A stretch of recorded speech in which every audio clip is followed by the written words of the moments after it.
सिरोही के पिंडवाड़ा से इस वक्त की बड़ी खबर सामने आ रही। अखिल भारतीय लघु कुटीर उद्योग संगठन मंत्री प्रकाश चंद्र गुप्ता और पूर्व प्रदेशाध्यक्ष सतीश पूनिया स्वरूपगंज पहुंचे। पिंडवाड़ा प्रधान नितिन बंसल के पिता स्वर्गीय बाबूलाल बंसल को श्रद्धांजलि अर्पित की और शोकाकुल परिवार को ढाढ़स भी बधाया।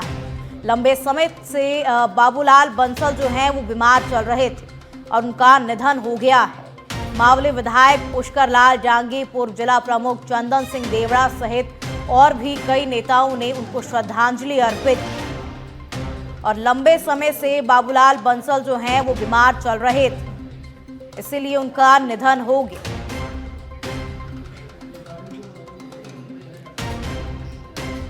जयपुर नगर निगम हेरिटेज से बड़ी खबर सामने आ रही है।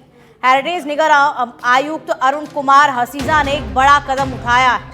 हेरिटेज निगम के महत्वाकांक्षी प्रोजेक्ट कचरे से बिजली बनाने के प्रोजेक्ट का रास्ता जो है वो अब साफ हो चुका है। Jindal urban waste management company जो है वो प्रोजेक्ट का संचालन करेगी। आयुक्त अरुण कुमार हसीजा जिंदल ग्रुप और पावर फाइनेंस के कोऑपरेशन के अधिकारियों के बीच MOU साइन हो गए। प्रोजेक्ट को चलाने में जिंदल ग्रुप जो है वो लगभग 350 करोड़ रुपए का निवेश करेगी और प्रोजेक्ट के संचालन के लिए भारत सरकार का उपक्रम पावर फाइनेंस कॉर्पोरेशन लिमिटेड जो है वो 192 करोड़ रुपए की ऋण सुविधा देगा। प्रोजेक्ट में हेरिटेज निगम को 66 रुपए प्रति टन की रॉयल्टी मिलेगी और इसी के साथ प्रतिमाह 20 लाख रुपए निगम को भी प्रस्तावित हो। राजस्व प्राप्त प्रोजेक्ट में 15 मेगावाट बिजली का प्रतिदिन उत्पादन होगा। तो नगर निगम हेरिटेज से जुड़ी ये बड़ी खबर आप देख रहे हैं। प्रोजेक्ट में हेरिटेज निगम को प्रति माह निगम जो है वो 20 लाख रुपए की राजस्व जो है वो प्राप्त होगा और प्रोजेक्ट में 15 मेगावाट बिजली का जो है वो प्रतिदिन उत्पादन होगा। हेरिटेज निगम आयुक्त अरुण कुमार हसीजा ने बड़ा कदम उठाया है। उद्योगपति गौतम अडानी अपने भाई के जन्मदिन समारोह के लिए जोधपुर पहुंचे। ये कार्यक्रम जोधपुर के प्रसिद्ध उम्मेद भवन पैलेस में आयोजित किया जाएगा। इस भव्य आयोजन उद्योग जगत और बॉलीवुड की कई मशहूर हस्तियों के शामिल होने की संभावना है। उम्मेद भवन पैलेस अपनी भव्यता और ऐतिहासिक महत्व के कारण देश विदेश में मशहूर है और ऐसे आयोजनों के लिए एक प्रमुख स्थल है। इधर समारोह के दौरान सुरक्षा और व्यवस्थाओं को लेकर विशेष प्रबंध भी किए गए हैं और उम्मेद भवन पैलेस में समारोह का आयोजन किया गया है।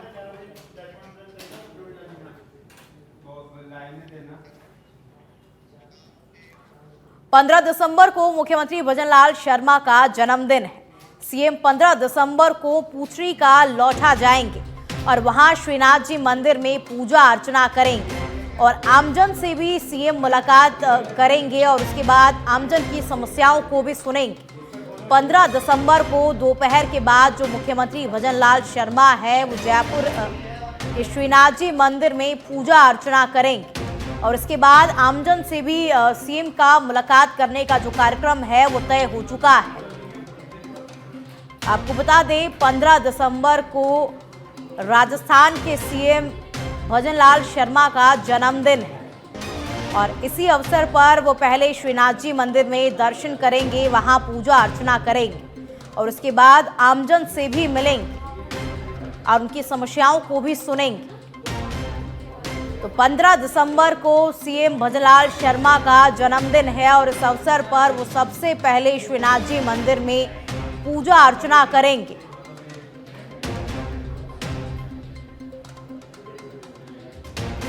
और दोपहर बाद मुख्यमंत्री भजनलाल शर्मा जो है वो जयपुर आएंगे और इस खबर पर और अधिक जानकारी के साथ हमारे पॉलिटिकल एडिटर लाल सिंह फौजदार जुड़ चुके हैं।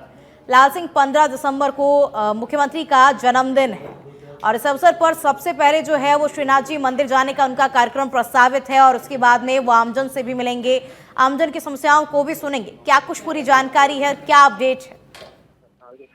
देखिए, बिल्कुल मुख्यमंत्री भजनलाल शर्मा का जन्मदिन सादगीपूर्ण मनाने की बात आ रही है, लेकिन प्रदेश के वो लाडले सीएम है। ऐसे में उनका जो जन्म प्रियता है, लोकप्रियता है, इसको देखकर प्रदेश भर में कार्यक्रम आयोजित किए जाएंगे। लेकिन खुद की अगर हम बात करें तो खुद वो अपने पहुंची का लौटा, जैसा मैं लगातार बताता हूँ, वो स्थान है जहाँ से उन्होंने लगातार अपने जीवन के आध्यात्मिक पक्ष की शुरुआत की। 30 साल पहले अपना लगाना शुरू किया और हर कोई मौका हो, जो भी शुभ अवसर आते हैं वो पहुंची का लौटा जाते हैं। इससे करीब आपने देखा होगा गोवर्धन के दिन भी वो पहुंची का लौटा गए, जिस दिन सच में की टीम भी हम उनके साथ थे।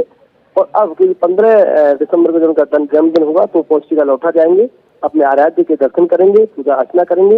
इसके बाद भरतपुर में उनका खुद का गृह जिला है, ऐसे में एक विशेष लाड़ प्यार उनको जिले से मिलता है। तो तमाम उनके चाहने वाले, तमाम समर्थक चाहेंगे कि सीएम को हम बधाई दें जन्मदिन की, तो वहाँ एक कार्यक्रम आयोजित किया गया है, सभा का भी कार्यक्रम रखा गया है। तो तमाम बधाइयों को स्वीकार करेंगे, जनता से रूबरू होंगे, लेकिन सबसे पहले शुरुआत करेंगे पहुंची लोठा में विशेष पूजा अर्चना के साथ।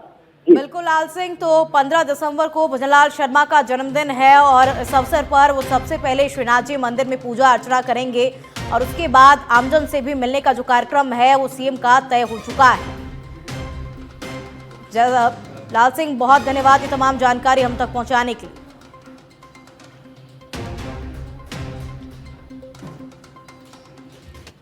जैसलमेर में 8 दिसंबर से 3 दिवसीय पल्स पोलियो अभियान शुरू होगा।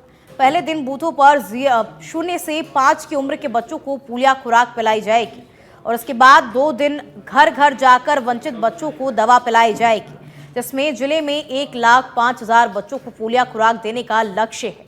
तो वहीं इसे लेकर जैसलमेर में जागरूकता रैली का आयोजन किया गया है। पोलियो जागरूकता रैली को पंचायत समिति प्रधान और अतिरिक्त मुख्य कार्यकारी अधिकारी ने हरी झंडी दिखाकर रवाना कर दिया है और 5 साल तक की उम्र के बच्चों को पोलियो की दवा पिलाई जाएगी। 1,05,000 जो बच्चे हैं उनको पोलियो की दवाई पिलाने का लक्ष्य रखा गया है। 8 दिसंबर को 3 दिवसीय पल्स पोलियो अभियान की शुरुआत होगी। उपराष्ट्रीय पल्स पोलियो अभियान 8 दिसंबर से 10 दिसंबर तक चलेगा। जैसलमेर जिले वासियों को सभी इसको अपील की जाती है कि जन्म से लगा के 5 वर्ष तक के बच्चों को पल्स पोलियो की दवा जरूर पिलाएं। ये दवा बच्चों को विकलांगता से बचाती है। गांव में, फील्ड में, सब जगह पे रहेंगे। हमारे पास में 869 बूथ बनाए गए हैं, जिस पर आज वैक्सीन और सब सामग्री शाम तक पहुंचा दी जाएगी और 1 लाख बच्चों का हमारे पास में टारगेट भी है। तो हम कोशिश करेंगे कि सारे बच्चे अगले जो बूथ पर है, जो ज्यादा आए हैं, उनको सबको हम दवा पिला के जो पोलियो से प्रतिरोधक क्षमता विकसित करेंगे। हमारे भी 8 तारीख से उपराष्ट्रीय पल्स पोलियो अभियान है, उसके तहत प्रसार में आज जिला हेडक्वार्टर पे प्रसार हेतु रैली का आयोजन किया गया था, जिसमें हमारे एनएमटीसी के बच्चे हैं, जीएनएमटीसी के बच्चे हैं और आशा, एएनएम, सारी महिलाएं तथा स्टाफ था।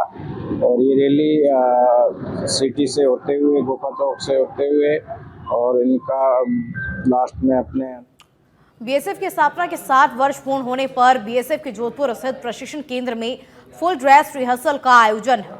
मुख्य कार्यक्रम 8 दिसंबर को होगा, जिसमें गृह मंत्री अमित शाह मुख्य अतिथि के तौर पर शिरकत करेंगे। फुल ड्रेस रिहर्सल में आज बीएसएफ से देश भर के अधिकारी जुटे और फुल ड्रेस रिहर्सल में बीएसएफ के जवानों ने बाइक फॉर्मेशन और योग जैसे विभिन्न कलाओं का प्रदर्शन किया। इसके साथ ही डॉग स्क्वाड की ट्रेनिंग का प्रदर्शन भी किया गया और 8 दिसंबर को मुख्य कार्यक्रम का आयोजन किया जाएगा, जिसमें गृह मंत्री अमित शाह भी शिरकत करेंगे और आज फुल ड्रेस रिहर्सल किया गया। भरतपुर जिले के रूपवास, रुद्रावल और बयाना क्षेत्र में सिलिकोसिस बीमारी का कहर देखने को मिल रहा है। दरअसल सिलिकोसिस एक जानलेवा बीमारी है, जिसकी जद में इस क्षेत्र में सैकड़ों लोग हैं। तो वहीं रुद्रावल थाना क्षेत्र के खेड़ा ठाकुर गांव में 90% लोग मौत के कगार पर पहुंच चुके हैं, जबकि अब तक इस बीमारी से 650 लोगों की जान भी चली गई है। सिलिकोसिस बीमारी का खौफ अब मौत का दूसरा नाम बन चुका है, क्योंकि इस बीमारी का कोई इलाज नहीं है। जो भी इस बीमारी के चपेट में आ जाता है उसकी मौत निश्चित मानी जाती है। अगर आंकड़ों की बात करें तो भरतपुर जिले में अक्टूबर 2022 से अब तक 4,300 रजिस्ट्रेशन हुए हैं, जिनमें से 203 लोगों को सिलिकोसिस बीमारी हो चुकी है और अब तक 650 लोग अपनी जान गंवा चुके हैं। आपको बता दें, पत्थरों की कटाई करते समय उससे उड़ने वाले धूल के फेफड़ों में जमा होने से सिलिकोसिस बीमारी का खतरा ज्यादा होता है और भरतपुर में इस वक्त इस बीमारी का जो कहर है वो बहुत ज्यादा है। देखिए, हम खेड़ा ठाकुर गांव में आए, यहाँ पर हमने जाना कि तमाम लोग बीमारी से पीड़ित हैं। 90% जो घर हैं वो इस स्थिति में है कि उनके परिवार में कोई ना कोई पीड़ित है और लगभग 60% ऐसे भी घर हैं जहाँ पर विधवाएं जो महिलाएं हैं और उनके ऊपर पूरे परिवार की जिम्मेदारी है। बहुत बड़ी जो एक परेशानी में ये पूरा गाँव कह सकते हैं, खेड़ा ठाकुर गाँव में हमने ये तमाम तस्वीरें दिखाई हैं। तो कुछ जानकारी देने के लिए मेरे साथ यहाँ पर जो स्थानीय निवासी मदन मोहन भंडारी जी हैं उनसे भी जान लेते हैं। सर, ये हालत आप देख रहे हैं सच में धड़क पर, तो क्या कहना है इन हालातों को देखकर आपका? देखिए, पहले तो आप यहाँ पधारे, आपको बहुत बहुत धन्यवाद, शुक्रिया। मैं इस मामले में ये कहना चाहता हूँ कि करीब 400 घर यहाँ SC के हैं, गोली समाज है, जाटव समाज है। ज़्यादातर लोग यहाँ इस बीमारी से ग्रसित होकर ऊपर से दार गए, उनकी मृत्यु हो गई असामयिक। 30-35 साल की उम्र में ही वो चल बसे। अब उनके परिवार के साथ जो व्यथा है उनकी वो ही जानते हैं। लेकिन मैं बता देना चाहता हूं कि जो महिलाएं विधवा हुई हैं उनके साथ रोजी रोटी का संकट खड़ा हो गया है। सर, एक और बात सामने निकल के आती है कि यही पत्थर का व्यवसाय यहाँ के लोगों का मुख्य व्यवसाय है और यही उनके लिए काल का ग्रास बन रहा है। तो ऐसे में जो एक सावधानी जो कार्मिक हैं वो नहीं बरतते, ना मास्क लगाते हैं, खुलेआम जो धूल है उनके फेफड़ों के अंदर जाती है, वहाँ से इस बीमारी का जन्म होता है और धीरे धीरे करके जब बीमारी का असर होता है तो व्यक्ति है जो चारपाई पर बेड रुक जाता है, स्टे करता है वहाँ पर, तो स्थिति और ज़्यादा परिवार की नाजुक हो जाती है। इसको लेकर आपका क्या कहना है? देखिए, इस बारे में मेरा यह कहना है, कार्मिक तो चलो दोषी है, लेकिन जो काम करवा रहा है उसकी ये ड्यूटी बन जाती है कि उसको मास्क उपलब्ध कराए, उसके और संसाधन उपलब्ध कराए जिससे ये बीमारी उसको नहीं हो। तो मैं दोनों की लापरवाही मानता हूँ इसमें। दोनों इसके लिए जिम्मेदार हैं और दोनों के खिलाफ कोई ना कोई एक्शन इस तरह का होना चाहिए। जो उस पर कॉन्ट्रैक्टर है वो काम करा रहा है, उसको ये हिदायत देनी चाहिए कार्मिक को कि भाई आप मास्क पहन के आइए, या उसको उपलब्ध कराना चाहिए। पानी की व्यवस्था होनी चाहिए जिससे वो धूल नहीं उड़े, और वो धूल नहीं उड़ेगी तो हो सकता है हम इसमें कमी ला सकते हैं। देखिए, जो ये लाइलाज बीमारी यहाँ पर खेड़ा ठाकुर में काफ़ी ज़्यादा चर्चाओं में है, लोग काफ़ी ज़्यादा इससे डेथ हुई हैं, तो प्रशासन की भी एक बड़ी लापरवाही कह सकते हैं कि समय समय पर जो खनन क्षेत्र है वहाँ पर निरीक्षण नहीं करता है और जो सड़कों की स्थिति है वहाँ से भी बहुत ज़्यादा धूल उड़ती है, जिसकी बदौलत ये जो लोग हैं वो लगातार मौत के मुँह में जा रहे हैं। लेकिन अब देखने वाली बात ये होगी कि प्रशासन की तरफ से किस तरह की जो प्रतिक्रिया रहती है, क्या ये लगातार मौतें बढ़ रही हैं, और कुछ लोग तो अब भी ऐसे हैं जो इस बीमारी के बारे में नहीं जानते हैं, ना ही रजिस्ट्रेशन हुआ है उनका, ना ही किसी तरह के चेकअप हुए, उसके बाद में उनकी स्थिति क्या होगी। रुदावल से सच बेधड़क के लिए हेम सिंह कुशवाहा की रिपोर्ट। घनश्याम जी, आप करीब कब से है? सांस तो 2 साल तक पहले, पर फरवरी से कटिया में ढूंढने मान रहे। अच्छा, 5-6 महीने भरतपुर हो गए, गया आया 1 साल से, मतलब आप चारपाई पर हो बिल्कुल। देखिए, इनकी हालत बहुत ज़्यादा नाजुक है। और आपने इलाज कहाँ कहाँ कराया है?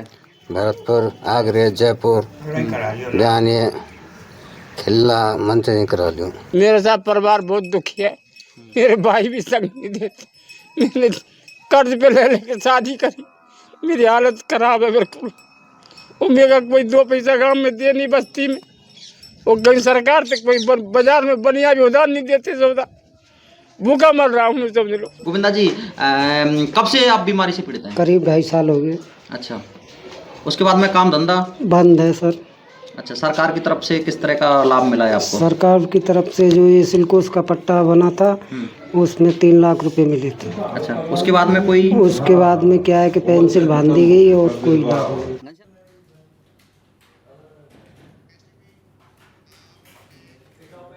रायसिंह नगर की मुकलावा पुलिस को साइबर ठगी के मामले में बड़ी सफलता हाथ लगी है, जहां साइबर ठगी के मामले में पुलिस ने 2 युवकों को गिरफ्तार किया है। ये दोनों युवक सोशल मीडिया प्लेटफॉर्म पर युवतियों के नाम से फेक आईडी बनाकर लोगों को ठगने का काम करते थे और अब तक करीब 25 लाख रुपए की ठगी को अंजाम दे चुके हैं। और अगली खबर की ओर बढ़ेंगे। बीकानेर में चोरी की घटना सामने आई है, जहां चोरों ने कोटगेट थाना क्षेत्र के देर रात 3 दुकानों के ताले तोड़ दिए, तो वहीं एक कॉस्मेटिक गोदाम के भी ताले तोड़कर 15 से 20 हजार का सामान चुराकर फरार हो गए। फिलहाल पुलिस जो है वो पूरे मामले की जांच में जुटी हुई है और चोरों ने एक कॉस्मेटिक दुकान को अपना निशाना बनाया और वहां से चोरी करके फरार हो गए। और पुलिस जो है वो फिलहाल चोरों की तलाश में जुटी हुई है और इस पूरे मामले की जांच कर रही है। और अब फलौदी से खबर, निर्माणाधीन बिल्डिंग की नींव खुदाई के दौरान एक बड़ा हादसा हो गया। मिट्टी ढहने से दबे एक मजदूर की मौत हो गई और दूसरे मजदूर को हल्की फुल्की चोटें आई है।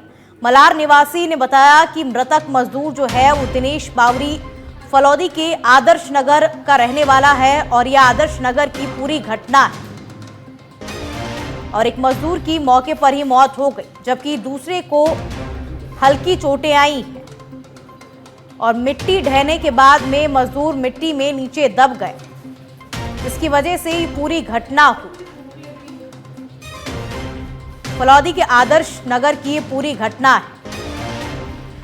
निर्माणाधीन बिल्डिंग की नींव की खुदाई के दौरान ये पूरा हादसा हुआ है।